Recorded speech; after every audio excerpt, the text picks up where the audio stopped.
conversation revolving around female empowerment. My name is Chidera. I'm popularly known online as the Slumflower, and I do loads of work regarding, encouraging women to be more of themselves, and I use tools like Twitter and Instagram to do that. I'm also an author as well, so this is kind of like my forte. So I'm really excited to share this panel with such incredible women who not only are great at their work, but they know themselves and they have so many important insights to share. So I guess I'll let them introduce themselves. Okay, so I guess I'll start. My name's Annalise Days, and I'm a presenter for Heart FM, as well as being a model and presenter, talking, smiling, posing. And I think that this is going to be a good panel today. Just a nice, good chin wag, right? Yeah. Female We empowerment love a chin all the wag. way. Oh, me next. It's Paola. Paola Lucktongue. I am a mother, first and foremost, mother of two. I am an ex-employee of Adidas Limited, Global Director of Entertainment and Influencer Marketing was my previous role, and I'm 20 years of service is what I gave them, and 18 months ago I've allowed myself to embark on a new freelance consultancy service in the business, sticking to talent management, brand marketing, brand partnerships, and I'm currently enjoying the freedom. That's me. Off to me. Oh, sorry. Hi everyone.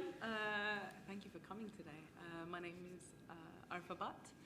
I've done these introductions so many times. It's so tough to be like, where do I start? So career-wise, I'm a music and talent director.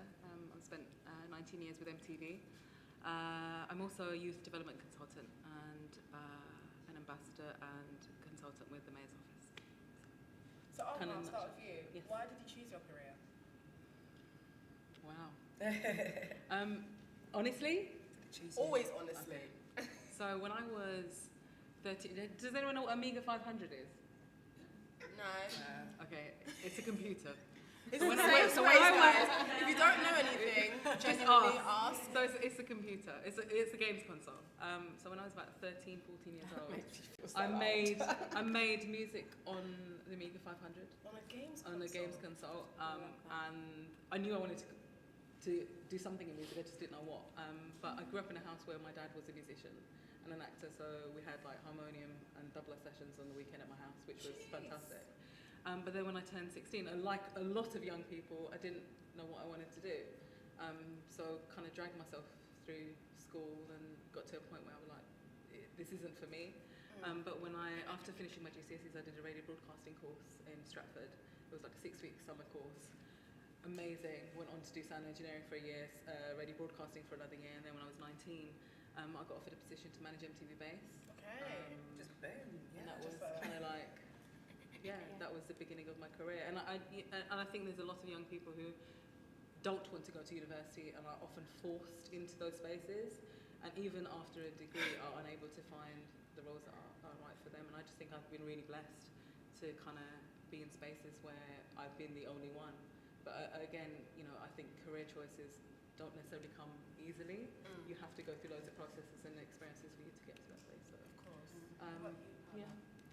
Wow. Why did you choose your career? I feel really, I mean, honestly, the years have been good and kind, but I don't think I actually mapped out a career path for myself. I started off at real junior exec roles, and I'd worked by sheer fate, I'd call it, rather than luck, but I was able to navigate at quite a young age. I'd left college, I'd done a bilingual secretarial course. I didn't quite know, because my mother tongue's French, my parents are from Mauritius, and so Creole was the language of love, I call it. But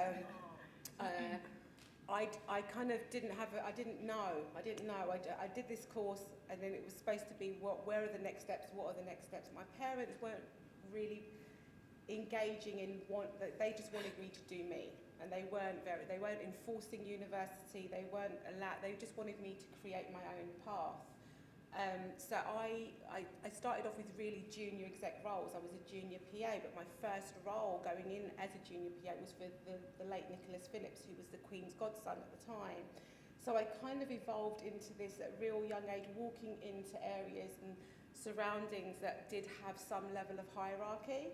So it allowed me to kind of build a network from quite a young age, and then also enforce a level of communication, because I was just thrown in at the deep end. But really, it was Brook Street Agency that was giving me all this luck and this fate, because I was walking in every time I finished a job. I'd walk into Brook Street and they'd be like, oh, well, there's somewhere else. And I'd walk into, so, you know, junior exec roles, late Nicholas Phillips and his business partner at the time, Bruno Deschamps, and then went on to work with Tom Gilby, who's, again, the late Tom Gilby, because he was, you know, Savile Row tailor at the time. I walked in as his GM, as a junior GM for him. General manager. So overseeing all of his business strands. But again, when you're walking in at junior exec level, you're not quite understanding how big a deal it is. You're just walking into this job that requires administrative duties and communication and hosting and customer service and all of these things. But I was learning all the time. I just didn't realise that I was learning. I just was thrown into these jobs that were allowing me to have the benefits that came with. I mean, Tom Gilby was one of the biggest Savile Row tailors of that time. I'm not explaining that my age is definitely going to be exposed at some point. But I you know, Savile Row, Tom Gilby, Dress the Stones, the Beatles, best friends with Vivienne Westwood. But again, I didn't come from that world. I didn't know that world. I just walked in and was on the job, so I didn't appreciate the privileges that I was surrounded by. But my career really did start when I joined Adidas. But Brook Street gave me a placement that was 6 weeks, turned into 6 months, turned into a year, 18 months, 2 years, and then 20 years later. But I went in as a receptionist, front of house, new office. Didn't have a plan. They didn't quite know what the London office was going to be doing and how it was going to evolve. Yeah. There was 5 people. I was front of house. It was a glamorised reception. They gave me office manager. It wasn't office manager. It was, you answered the phones and the door and you signed for couriers. But it was an office manager role. And I was like, oh, I'm grateful for that. By that time, I'd had my son, and I just needed, I needed structure. I needed something that was going to build, but I didn't know that that was going to be it at the time. I just wanted a 9 to 5, go home to my son. He was, you know, less than a year at the time, and it was kind of, this is super easy. I can do this. 9 to 5 shift, go in, answer the phones, answer the door, see you later.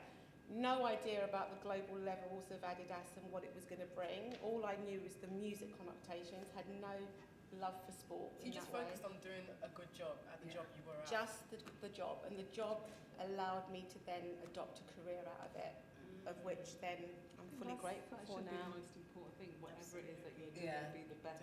Sweeping the road, do it the best you can do it. Yeah. And it was really a kind of a rise within the ranks through sheer graft, I guess. Of course. A little bit of humbleness, a little bit of feistiness. Oh, of course. We're going to get onto faceless. Faceless is very important. But your journey, what is your career? I kind of feel like the career chose me. I was like, I mean, I was that obnoxious only child that was posing every 2 seconds. Like, I liked having my photo taken, and my parents were like, oh, we're going to follow this. When I got to about 10, I literally took photos in a photo booth in Safeways, which used to be like the old Morrisons. Literally, yeah, long time. I was like 12, maybe 11, 12. And I literally found the agency myself and sent off these photos. Got a response back, forced my parents to take me. How did you come across the agency at age 12? You know what? Back then, it wasn't really like Twitter and Instagram. It wasn't Twitter and Instagram and stuff, but you know what? Yellow Pages was my friend back then. Because I was an only child, I was quite independent. Okay. I didn't really wait for people to take me places. I was like, no, we're doing this. I mean, I was a gymnast for like 10 years at this point as well, so I was quite disciplined. Confidence level. Yeah, like, we were saying upstairs about sometimes there's just different 2 types of paths that sometimes people can go down. And as an only child, I feel like you're either loud and obnoxious and in your face, or you're like quiet and shy and reserved, and I was definitely that first one. And growing up, I did lots of different things. For me, it was about using my energy in a good way. I knew that I wanted to be on camera. I knew that I wanted to model, but obviously modeling is a bit of a fickle industry. You're not quite sure whether it's going to pick up or not. And I used to do a lot of like younger stuff. So when I was 12 to like 14, 15, I used to do like kid magazines and stuff like that, and it was well fun. Until you turn 15 and then you realise that you've got to actually get an adult agent, which was a whole nother story, because the amount of agents that just said no constantly. No, no, no. And the humility factor's gone Yeah. as well. Yeah, just no, left, right and centre. I was lucky that I was busy doing other stuff. I sound like I was really stupid busy because I was a gymnast, and then I was dancing. I was dancing in a company, and again, it was that performance, being out there thing that I just really enjoyed. About 16 is when I worked out that I wanted to talk for a living.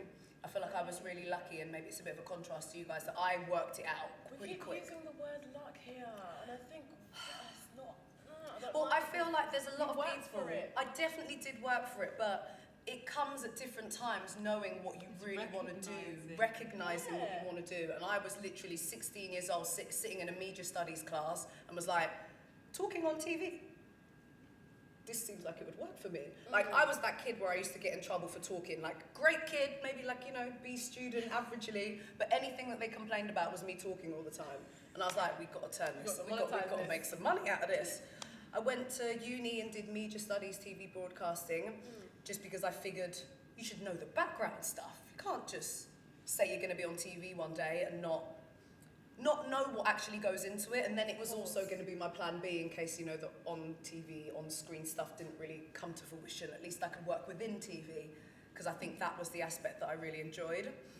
While I was at uni, I got the chance to do Britain's Next Top Model. So while I was struggling to get an agent that whole time, I was like applying for TV shows and stuff. I used to love America's Next Top Model. It was like, I would die if I saw any of the girls from that show. And got the chance to do Britain's Next Top Model, which then a few years later, well, oh God, it's so complicated. Look at me trying to put it in a linear order, but as you can see, sometimes everything happens at the same time. But after Britain's Next Top Model, it gave me the opportunity to start hosting live events, talking about fashion and beauty, and that's what I kind of used it as a platform. And then 2 years later, I got asked to do America's Next Top Model. So they did a version where they had the British girls, or girls who'd been on Britain's Next Top Model, competing against the American girls. Got flown out to LA. Tyra Banks nearly passed out. Yeah, the whole thing still gives me a bit of anxiety, even though I know I don't. I'm like, really? I did that? Like, that was me. That was me. The fact that Tyra Banks knows my name, I can still literally get goosebumps thinking about that. And for me, I wanted to then use that show to continue my springboard of talking and hosting and fashion and all of that stuff. Basically, I've never had a proper job. Like, I've never had a 9 to 5 in my life. I've literally hustled from job to this, to project, to that, to this, that and the other. That's the greatest thing, because you learn so much about yourself in that process. Yeah, I learned so much about myself.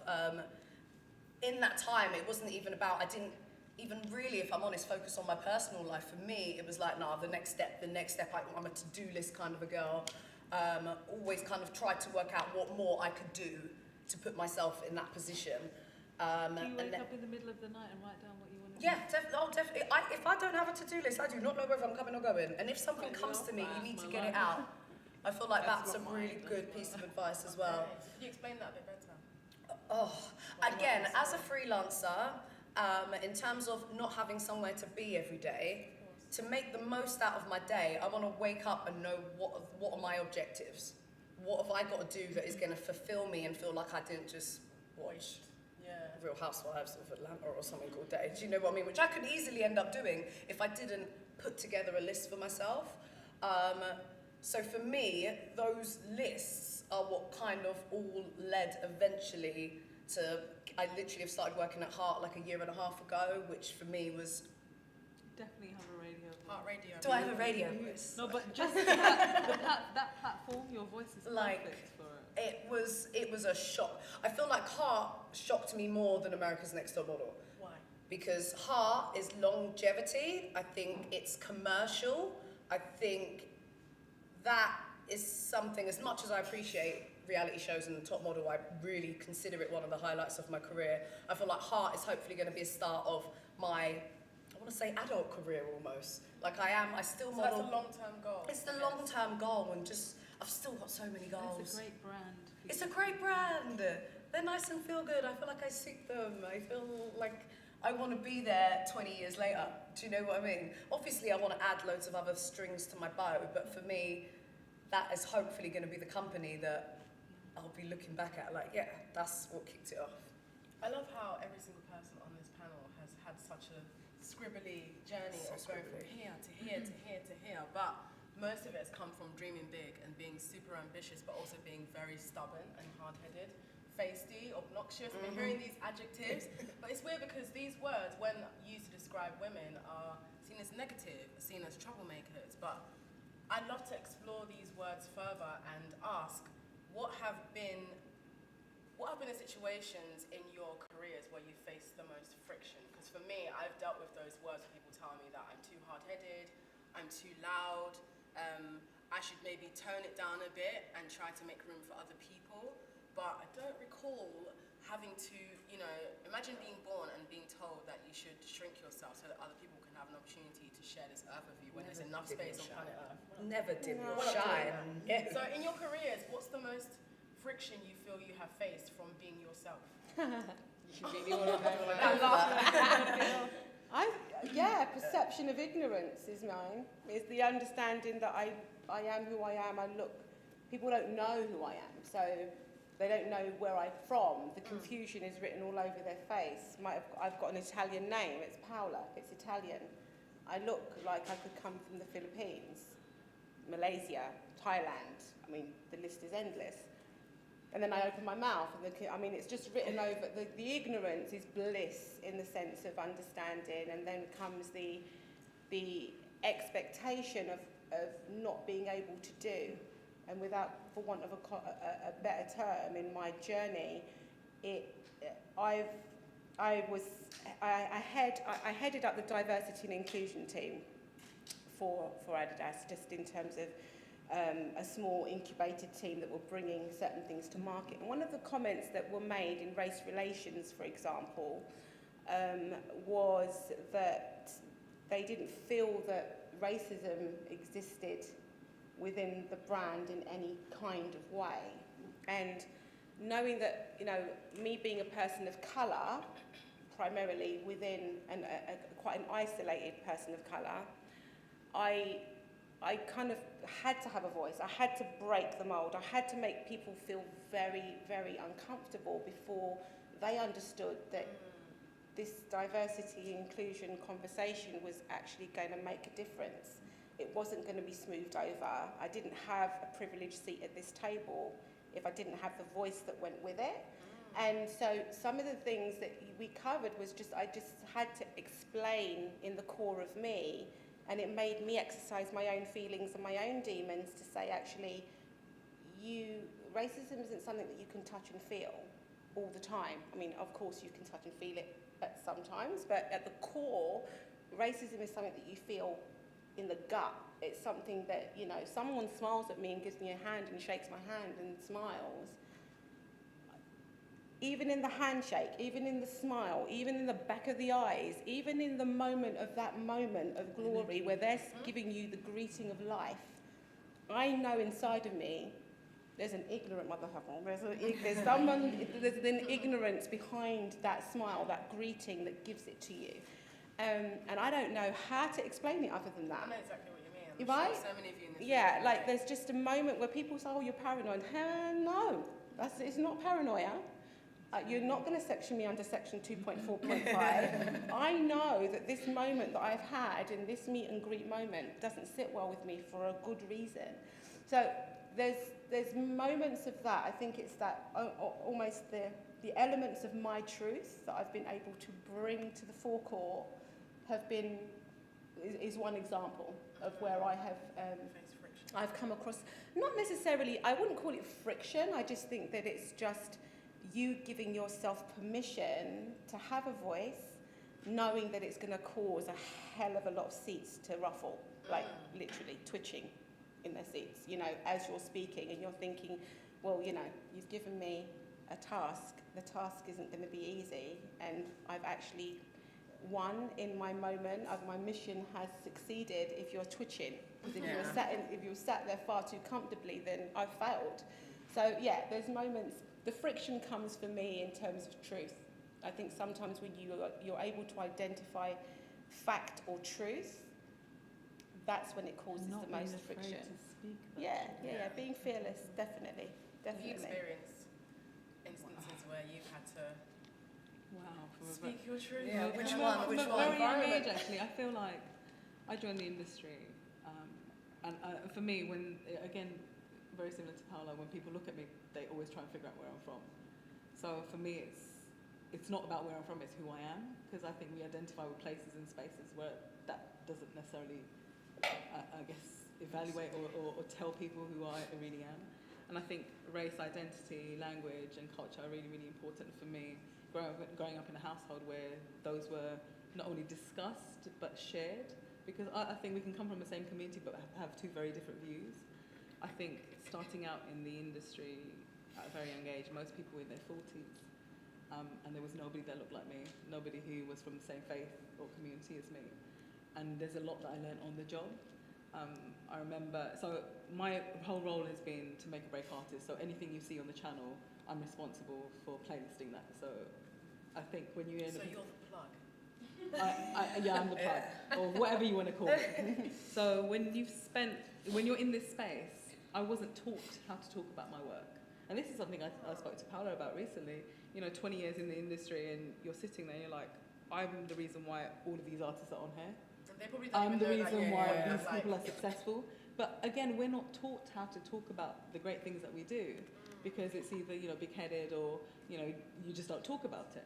But I think over the past 10 years, I've been freelancing, and MTV have been my main client for the past 10 plus years. And when you think about being associated to a brand, people assume so much about you.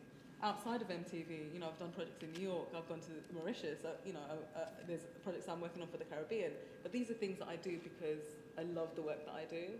This is your 9 to 5, which is great. But I'm going to give you an example. The first time we got a Sean Paul video. Say Sean Paul? Sean Paul video. And Should I say it? No, don't say it. Don't say it. Our legal team played the video, and I got a phone call. And the legal team were like, Afi, we need you to come over here quickly. And I was like, why? Just come over here. We don't understand what he's saying.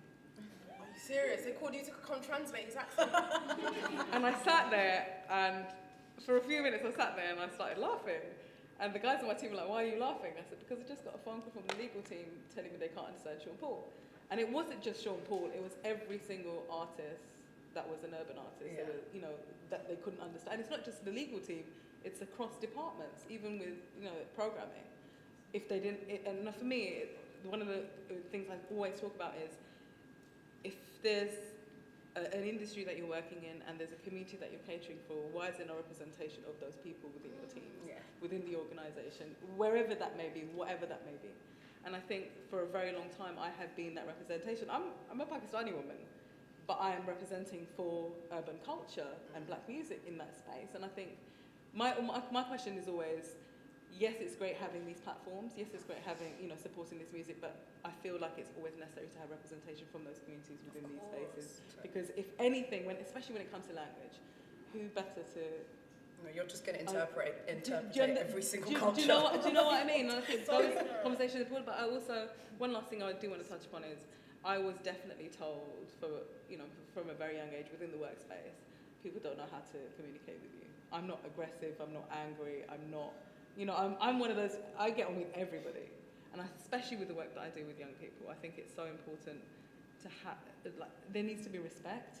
I don't care how old you are, there needs to be respect. You need to respect and value and understand the value that I bring to spaces and to you and to your organisation. And I think it's not just brands, but people as well. If you're contacting somebody, go do your research about them. Go find out who they are. Don't come and talk to me and email me saying, I want you to do this. And offer no value in return. Nothing. And I think that's something we need to encourage from a very young age, because I think, on the flip side, you have young people who want to work for, these companies, but they don't know how to articulate that. So when they apply for jobs and they come for an interview and they flop because they just don't know how to speak. And I think, especially young people from our communities, I feel we definitely need leaders within our communities who run sessions, but also speak. Go and speak to kids, man. Yeah, it's that simple. Go and speak to young people. What's the worst that can happen? There's so much that we can learn from young people as well, and I think that needs to be encouraged. I think I can definitely speak for myself and for Paola. The relationship that we have with the younger women that have come into our space.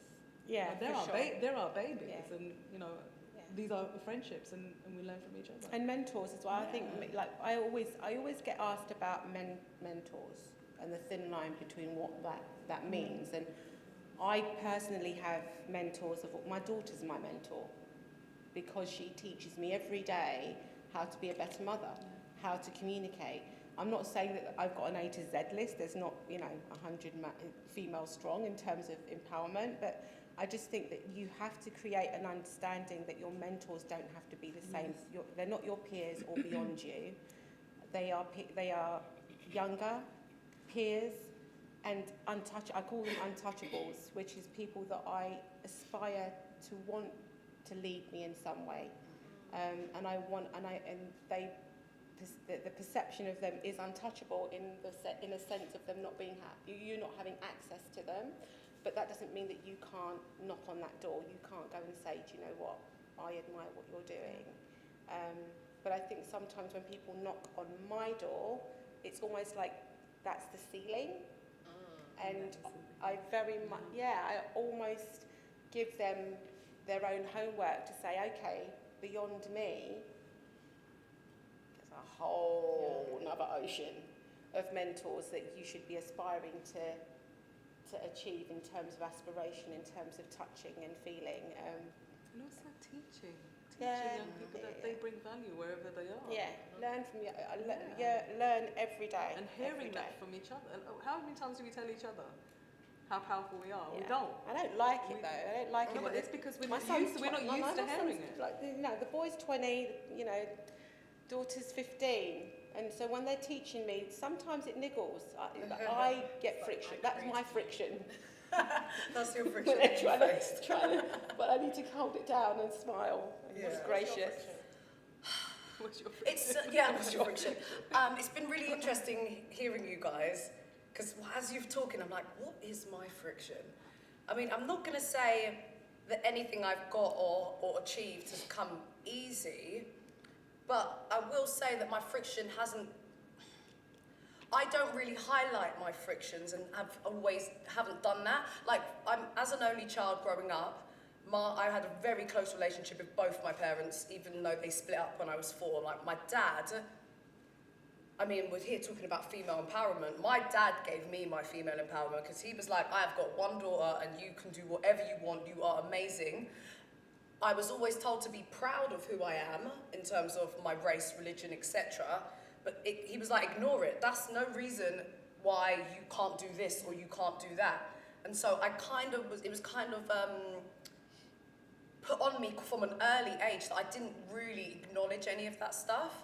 And in terms of being a woman in the industry, I would say that, or maybe it's just the way that I look at it, that I would prefer to think that people were offended by me as the person in terms of maybe I was too loud, maybe I did this, maybe I didn't like your dress or something, as opposed to that they didn't like me because I was a woman, because I was black, because I've got a big forehead, I don't know. Like, I've kind of differentiated myself from those things that I represent. Attitude. Yeah, and I'm not really, I know how that sounds, but I'm not really that fussed what your opinion is of me. I don't think it's my prerogative to care what you think of me. That's your business. So whatever you want to put on me in terms of looking at me and thinking, oh, she's a dainty woman, she's not going to be able to do anything, or whatever the stereotype. I don't really care, because I feel like my actions are what I speak with. So the way I carry myself, what I do, the jobs that I do, and that, hopefully. Your energy. Yeah, for me it's about looking inward. And when we talk about female empowerment, I will say my main source of that which is probably lacking in society today, it's definitely from my dad. Definitely. Without being his princess, I don't think I'd be able to be, I'm not gonna call myself a queen, but I don't think I would be the woman that I am today without my dad's influence in my life. So do you think friction love for plays me. a really big part in that? Oh, sorry? Do you think love plays a really big part? Definitely. Love, the more you are loved and the more you see love and examples of that, I think instinctively the more you are going to love yourself, which then brings great stuff outwards. Oh, when you believe in yourself, seriously, it's such a nice feeling because it does feel like flying. It feels like you can do absolutely anything. Yeah, and there's a level of acceptance. Yeah. I always say to my daughter growing up now, when she's had moments of friction in the playground or wherever it is that you just can't. You cannot go through life being loved and liked by everybody. You just can't. So you have to accept for those that do give you the moments of seasons of love and the ones that don't. And you just can't go through your whole life wondering why he don't like you or she don't like you, because It's if such you a waste of spend energy. it's such a waste of It's about- time. Every About second of it is a empowering waste young of time. people with tools, or just sharing tools of how to care for yourself, however that may be, Yeah, and in any situation. I Definitely. do totally agree that, women are, socializing to believing that we have to earn love and earn approval and seek everything from the outside, and we're, scared away from exploring our own selves. And so that often plays into us seeking validation from external sources. And through us seeking validation from people, it often means that we are neglecting so many important parts of ourselves because we so desperately want to be liked. Because remember, society teaches you that as a woman, the main signifier of your value is someone choosing you, either that's through marriage or long-term companionship. But then we aren't taught that the most important thing is to choose yourself. And so, speaking about validation, what do you think young women can do to separate themselves from needing to feel validation, especially in relationships? Because I'm sure there's some of us in this room who may be in relationships and could be caught up in that cycle of feeling like you need to be a particular version of yourself in order to be liked or adored by that person. Do you know? Do you want to go first? No, you go. I bet yours is much more interesting. I'm sure you want to. One of the things I want to touch upon is when we talk about relationships, they're not just romantic relationships. It could be the same with your family members as well. You can give yourself, we were talking about mothers and grandmothers. We come from communities where, women have always led everything, whether it's in the home or outside of the home. And I think sometimes you are in a space where you're not viewing what you need to as a young woman for you to understand how important that is. So, for example,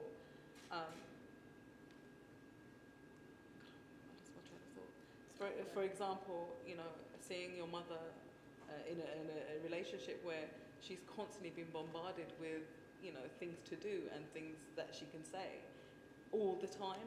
As a woman who's coming out of that space, you either remove yourself totally and rebuild, learn about yourself, or relearn about yourself, or you just live by the examples that you were shown. And I think that for a lot of women, you come into your 40s and you wake up one morning, you're like, oh my God. Repeating the cycle. Yeah. I actually don't this is not my life. I'm repeating this because this is all I know. And I think that's also very important, but also lists. I feel like it's so important for us to write lists of things that we're great at and things that we want to grow and learn. I didn't learn about lists till really late. But Really? how powerful is it? I think I just ignored lists. No. I And the really- ticking. Oh, God, the no, ticking. so Yeah, important. no, Because see, sometimes see- you think it, no. but when it's written, I can actually see it and No. feel it. It's so powerful. Yeah, Yeah. yeah. Yeah. Pre-children, it wasn't powerful. But now, Yeah, no, children. Having my children made me reevaluate it. write lists. Before children, it's wherever the wind was blowing. Like Yeah.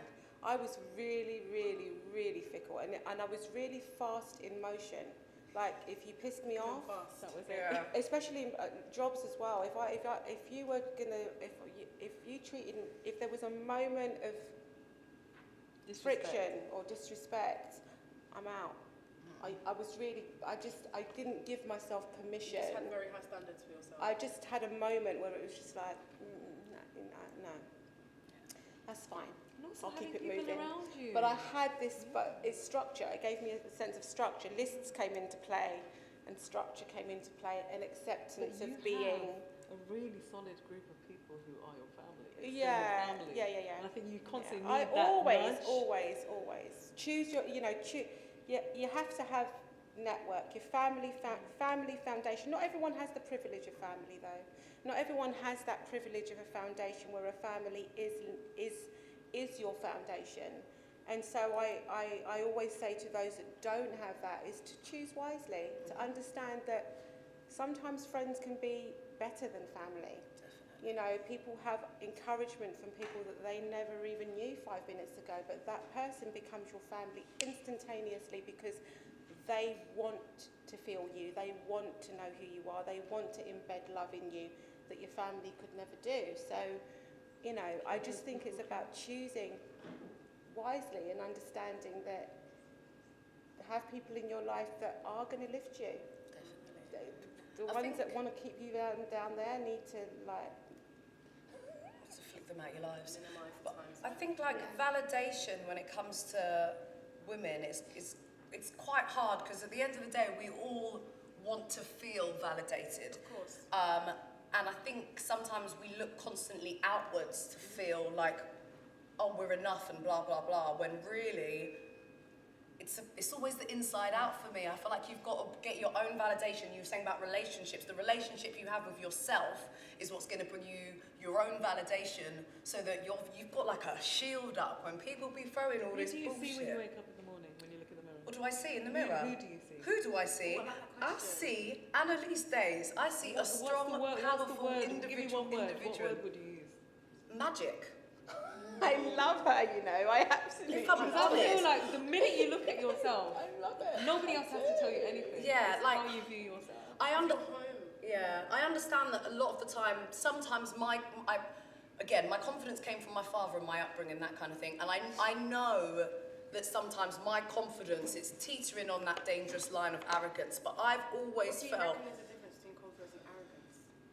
'Cause it's Sometimes I when think women. I think it's people's perception. I think that's what moves the line. There's like the period So in between depending is on about how this threatening thing. someone is by your self-sufficiency. Definitely. And we're told as women not to say that you're the best at what you do or that you're amazing. Hello. But you are, girl. I think all women, all people are amazing, but you know, nobody else is going to tell you that. So I think the first thing you can do is tell yourself that. I know it sounds so much easier said than done, but genuinely I feel like women are in an amazing There's a phase. process. It's exciting. It's a phase. It's Yeah, a but process. it starts with a do. It starts starts with with a like do. your Like you don't intentions. feel it in the inside initially, but if you can tell yourself every day. I mean, I have the Post-its my are off- your best friend. Listen, Yeah. I don't know about that. But And your mirror. my off days require those mirror days, you Yeah. know, because we have off days. I have off days. There's no way. I constantly fuel yourself all the time, but there's one day you're going to wake up and feel like, actually today I'm telling myself that, but Need to pick am me I up. feeling it? Am I, are the hormones in check? Is it because I don't know it and feel it, or is it just because emotionally my hormones are a wreck? I don't know, but we all have off days, and then I think that's it's also in those okay. off days you identify how to lift yourself, and then it becomes easier to say Yeah. that you're magic That's true. because you nurture the off days. When you nurture the off days, you become untouchable because you're able to say, you know what, I know today is not the good day. It's not the best day for me. But if I can nurture it, then it's a continuous, it becomes your lifestyle, it becomes who you are. But it takes a while. Oh, definitely. And I didn't even know that. Again, I keep referring back to motherhood, but I didn't know my own feelings until I saw them in my child. I didn't know what I was as a female until I could understand and see it through the eyes of my own daughter or my own son, understanding what that is to become an adult, to go through childhood, to have to love somebody else, because I'm the eldest of mine. I was the only child for 10 years before I had a sibling introduced to my world. And it was the stability of understanding, foundation of the love that was given. But then I became a constant nurturer because I was the eldest granddaughter, eldest niece. older sibling. So I became a nurturer really quickly, but then you tend to forget your own needs when you're nurturing constantly. You tend to, I'd step into the role of my mother and you give, and you don't actually have time to understand what it is that you need. So when I had my children, it was almost this role reversal of understanding this nurturing role, but watching them through the eyes of what I was doing in love, setting foundation, structure, discipline, all of those things. Comes back to understanding where the magic comes from and how you want. I can only do so much. So you need to go along now at 15 and you need to find whatever validation it is you need to have, because I'm not behind you all the time. So when you're having an off day, best you look in the mirror You know what to say to yourself. and say what you've got to say, like teach yourself. I think this is something that we do in our house with my nieces and nephews, and they every evening at dinner. And again, we don't eat dinner together, we don't talk to each other, and I think that communication is so important. But at dinner, they encourage us to share something positive every evening, whatever it may be. It could be something very small, but I think daily reminding yourself that regardless of how the day's been, there's been one thing, even though it's a small spark. It's like to be thankful for something in that day. And I think that, I feel that needs to be encouraged, definitely. But, you can't have 2 days are the same, can you? I can't, anyways. No. Definitely agree with you all that self-sufficiency is so important, and that being able to create your own validation from yourself is highly necessary. So the question I have is, because everyone in this room, I'm sure, has used social media or uses social media. How do you reckon women can validate themselves but also use social media to their advantage, whilst there's so much messaging everywhere? You're being told you're to this, to that, not enough this, it needs to be a bit more that. What can we do to safely use the internet but also not get lost in the projections of what we're told we should be? Okay, I'm real. Go in. No, I think I'm still the hierarchy of a geriatric moment when it comes to this, because as much as I want it to empower, again, the difference and thin line between motherhood and nurture, and being somebody that almost understands it, coming from a marketing world, coming from where that is, and wanting to do that for my own business now, because I really didn't need it. I was under the coveted of a global global brand until recently. But then also looking at it through the eyes of my teenager and wanting her to steer a path that's safe. So I'm still very much learning about what that means, without having to say you should definitely be on it.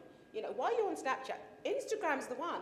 I'm constantly trying to navigate a role for myself as a mother, as a teacher, to what is a new generation that I see definitely has a toolkit to empowerment, definitely has the ability to give you an independent level of income, in a sense of what that means.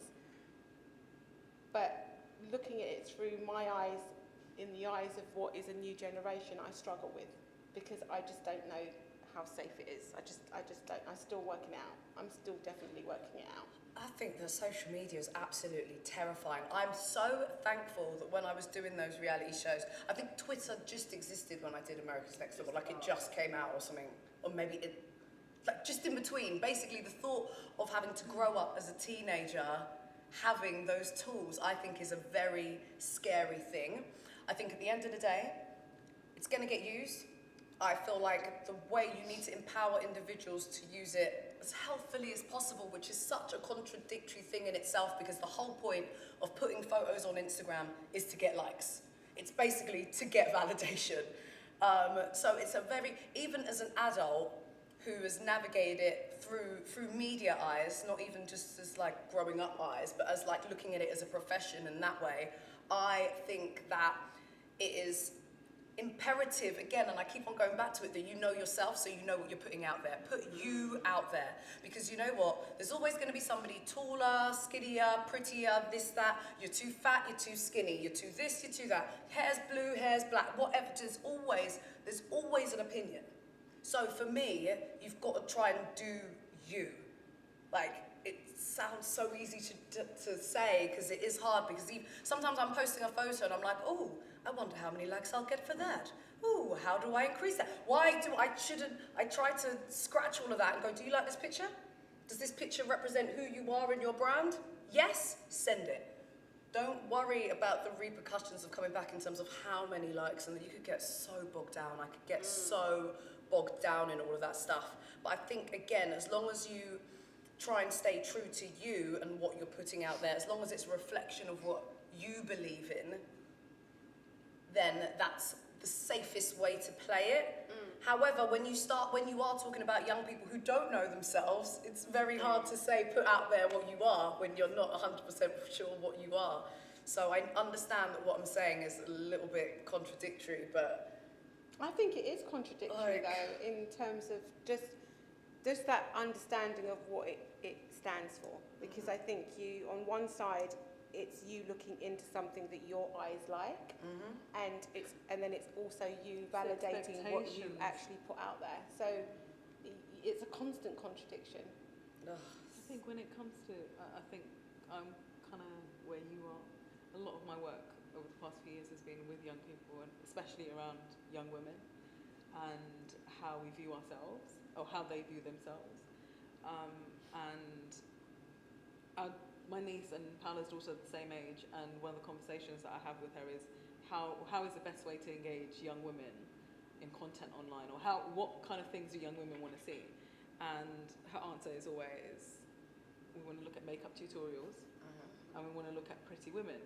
And I always ask the question, what about educational stuff? What's your definition of pretty? But education, a pretty woman can be teaching you about educational stuff that's beneficial for you. Yeah. And I think it's also about what kind of content is there online. Like, even following people, a lot of the time, regardless of how old you are, you're following people because they look beautiful. Not necessarily because they're sharing something with you that is engaging, but also beneficial for you. And I think as adults, we do this all the time. So how can we expect young people to know how to use the tool when we've never been taught? There are no tools on how to use social media. And I think that needs to come from us. We need to talk about how we want it to benefit us, or what we want to learn from it. And I think content-wise, there are some great people who I know who are working on some great content for young people. But if we're doing anything for young people, we need to have young people involved. Their conversation, their ideas, their thoughts are really, really important. But now, the young people that I work with are so brave and courageous when it comes to ideas. I feel like sometimes when you write something down, as an elder, when you write something down, you're thinking about it about 5 times. Maybe it's unrealistic. Why am I writing this? It's unrealistic. I've spent my whole life, and I say this out loud because this is who I am, spent my whole life writing things down and making sure that I do whatever I'm writing. It doesn't matter how long it takes, I'm getting there slowly. And I think, my event at MTV a few weeks ago was that was my baby. Honestly, seeing it come to life and that was, again, bringing women together who are just powerful women within their spaces, but just speaking about real life. We talk about careers, we talk about all this beauty online, but the reality is most of us are hurting and we're broken and we have issues and things that we want to be cared for, and we've never been told how to ask for them. And I think it's great having, great online social following and platforms that look beautiful. But the reality is all of us in some way, shape or form have things that have broken us. And we all share the same thoughts and ideas. It's just how we, share them, And I think that is something that we can learn from each other, most definitely. Definitely, key word is compassion and understanding. Yeah. Most definitely. Completely. Yeah. I don't know whether that answered the question. But Thank you. I enjoyed that. Do you guys have any questions? I didn't even see that. I've been trying to get your attention. I've been trying to get attention. Sorry. What's your name? Onyeka. Hello, nice to meet you. The question, no one asked something about how we can use social media to be empower ourselves. I feel like, things like this is amazing, using it to actually meet in real life. I feel like a lot of the time everything just stays online. Yeah. But if you have networks that you're creating, where you can actually bring people to discuss in real life and to interact with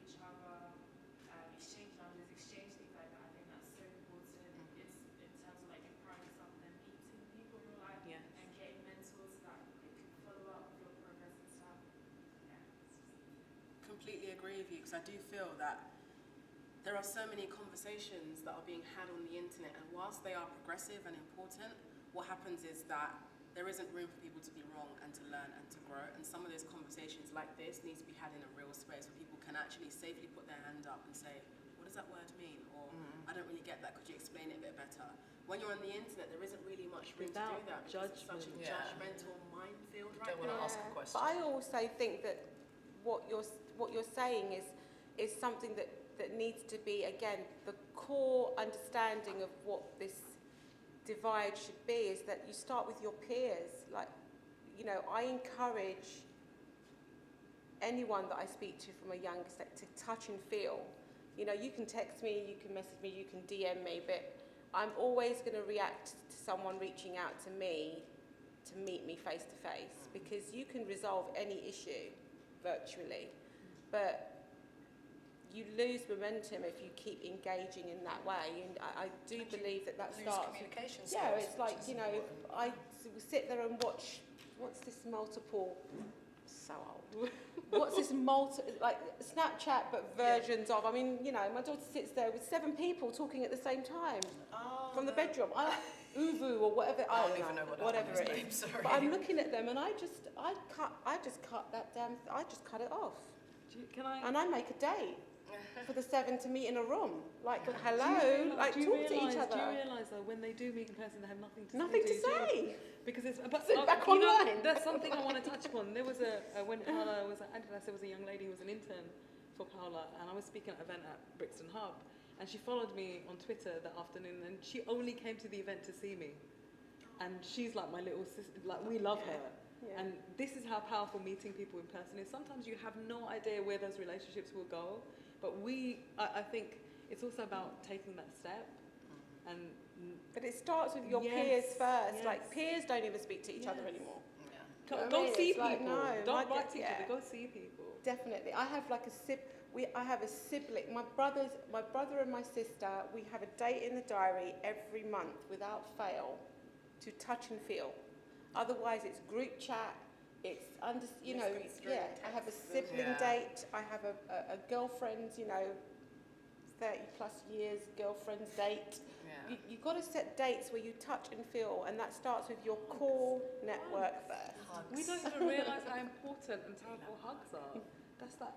It doesn't need to be, you know, one of those really kind of but it's just that energy is so important. It really is. Thank you. Anyone have any other questions? Oh wow. Thank you for your advice. It's been really lovely to hear.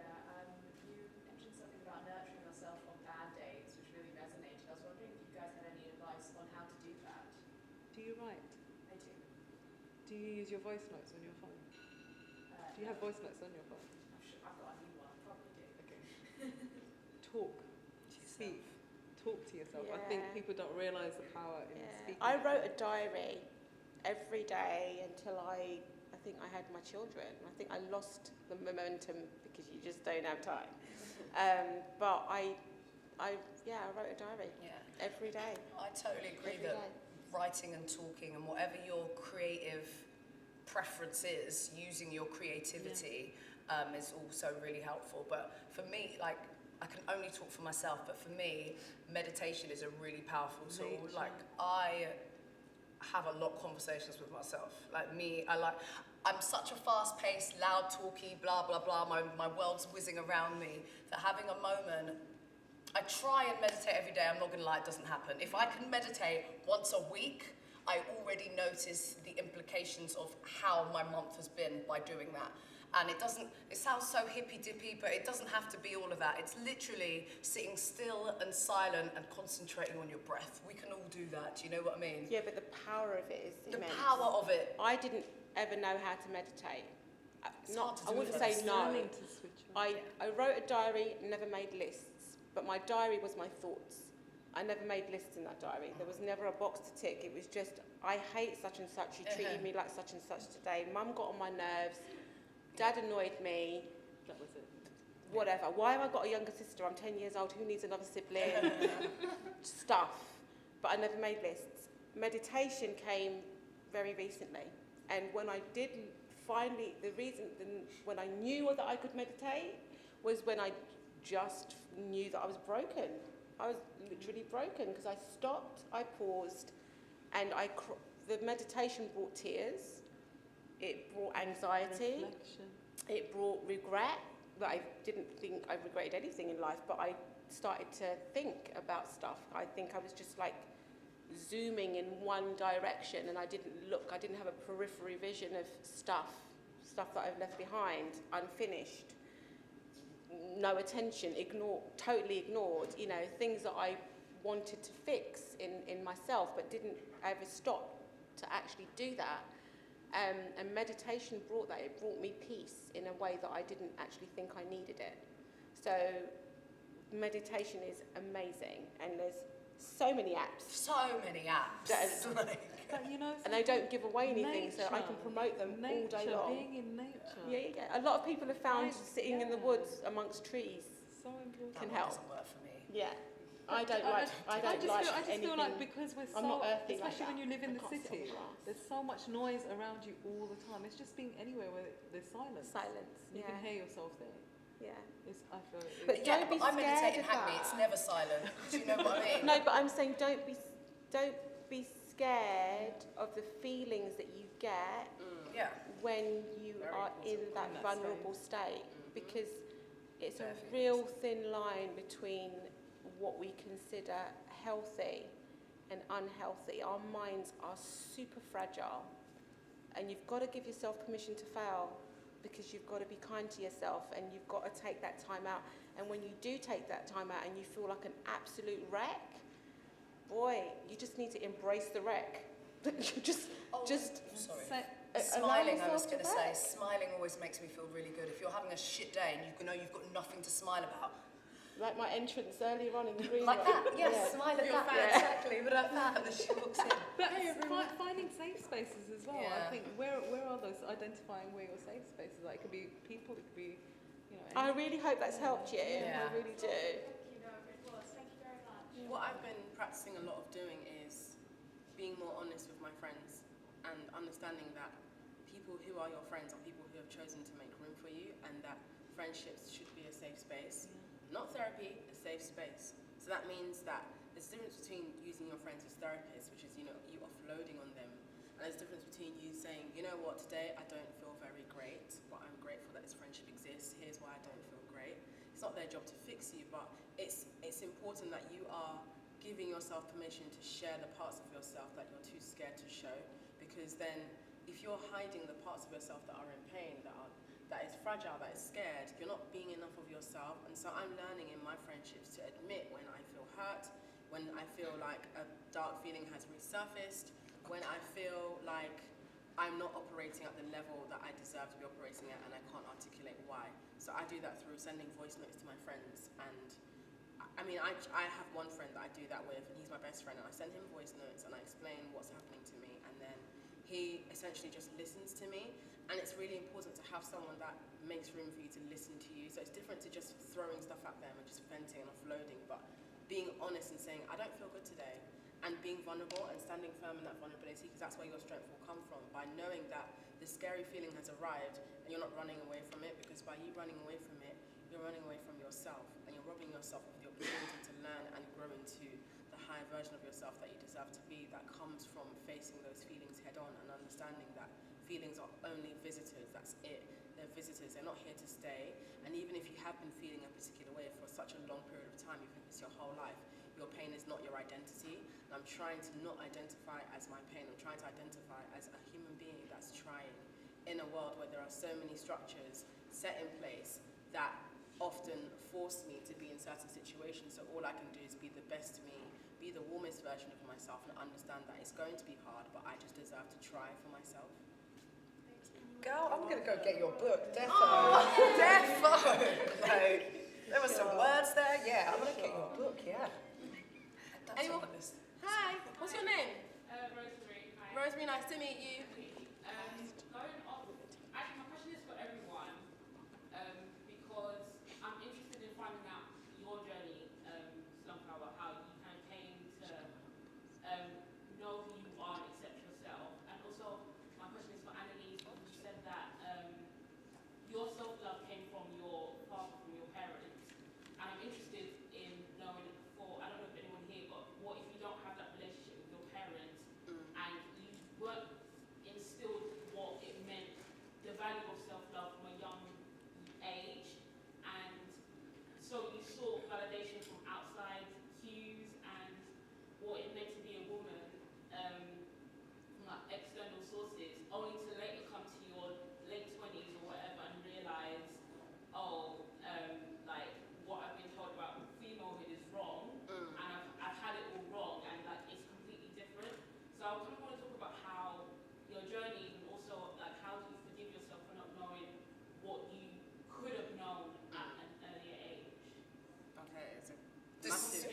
Whoa, keywords there. There was just, go on. So, for me, on my journey, again, that self-worth did definitely come from my parents, and that instinct telling me from such a young, it seems like indoctrined, kind of, you know, like mesmerising myself into belief. I will believe that I am awesome, and that's generally how it happened for me. But if you don't have those, all I can say for you is that it is difficult, because that is the only way that I know how I got that. But we've got two powerful women here who I'm sure found self-love in different areas of their career and at different times of your life. I'll also say that I think your 20s, for me, 20s is when you work out who you are. Oh, I got so happy. I literally, it sounds ridiculous, but I'm 31, and I'm 32 in October. And 30s for me has literally been a breath of fresh air, because 20s was all about working out who I am, what I'm willing to stand for, what crap I'm willing to take and what I ain't gonna take, and working out who I am. And that in itself for me, 20s was a whole period of working out my own path of self-love and what I was willing to accept and what I wasn't gonna accept. So 30s, great decade, 20s, work it out. Wow. Felt that. Did you feel it? Does anyone in this room have relationships with their grandparents? And grandmothers specifically? Aren't you guys lucky? Yeah. Love, I do. That's just so powerful. I She's can't even, 97. my can't even grandmother. explain I didn't have it at how all. powerful that is. Yeah. If your grandparents are present, go spend time with them. Trust me, that's where you're going to get the real love. Because even if you don't get it from your parents, they're, yeah. I think that okay, so for exposure's sake, 45, 2 children, still have a grandmother with us, parents here. I honestly think that there isn't, I think you will go through what they call seasons, and you will, where you may not have found love in your first season, never give up on where you can find it going forward. Because I've actually been through roller coasters as much as I've had a very stable upbringing and a lovely foundation and a grandmother that's still with us, and, you know, the understanding of what that looks like. There's always going to be moments where it, you know, you don't feel it, or you don't, you know, it leaves you for a moment. But then you have to have faith in your own time. And I'm going to say it, you know, I'm a firm believer of faith. God has a plan. Like, Happens for a reason. honestly, everything happens for good reason. Everything happens for its reason. But you need to hold your cards to your chest and understand that, you know, everything's for its time, and pray on it. Whatever you want to do, you definitely, there are some prayers out there for you. You know, I'm a firm believer of prayer, and whenever I have lost, whatever faith it is, whatever faith, it's not about the religion. It's about understanding that when you really are at a place of dismay, or you are at a place where your direction doesn't seem clear, I've always had my prayers answered. Ask for guidance. Always had my prayers answered. And I kid you not, I've lost faith many a time on my journey. But when I rekindle my faith and I realise that I'm praying for good reason and I'm giving thanks, but I'm also asking for forgiveness for losing my way along the way, my prayers have been answered in one way or another. That bomb just comes flying over and drops right in front of me and makes me realise, actually, there you go, your prayers have been answered. And I'm hoping for the God-fearing ones out there that works. And for the others, you know, that's just my story. It's my roadmap. It's me, you know, sharing my journey. But No, I do think I have a lot of faith in, but I've had to rekindle that faith. It's not something that stayed with me. I think belonging, everyone wants to belong to something or someone or some place or a community. Yeah. And I think coming back to faith again, I think it's believing in something greater than yourself. I definitely agree with Paula. I think praying on everything. Even it's not even words. It's your thoughts. It's how we think. has a lot to do with the outcome of whatever situation that may be. Yeah. But Positivity, also, definitely. and you know, there are days when you are unable to even get out of your bed. Forget thinking about anything positive. But I think affirmations are deep. Just like even if it's not My you. affirmation right now is my parking ticket. You're gonna get a ticket. I'm just throwing it out there. But I honestly, I feel like these are the conversations. You know, you're talking about having these conversations online. It's great watching videos, but in person, I think that communication is absolutely necessary, and you know, beneficial for our growth. Does that answer your question? I'm Does that answer your sorry. question? We went on a tangent. You completely went off piece. But Sorry. does that? What you said was kind of what I needed to hear about not just believing in yourself, but believing in your time. Because I think I'm very impatient, and you know how you talked about your peers. I'm master of comparison, of comparing myself to someone else's journey. Those gardens, when you look deep above the surface of the green grass, there's weeds all over that surface. You're just looking at the surface. You're not looking at the weeds that grow underneath it. And So you're you just can't look in somebody else's garden ever, because all that bed of roses that you're seeing over there, there's weeds. You're just not looking past the roses. So Water yours. that's my mum's. That's my mum. Yeah. That came from my mother. I'm just saying, just putting it Your out mum there. is good. Do not look in someone else's garden. Why are you looking in someone else's garden? I'm going to get a ticket, and I'm really sorry. Can we stop filming? If we're filming, can we cut? So I'll come back for questions, but I've got to move my car. No, we're done. Ah. We're done. Yeah. You've been amazing. Look at you run.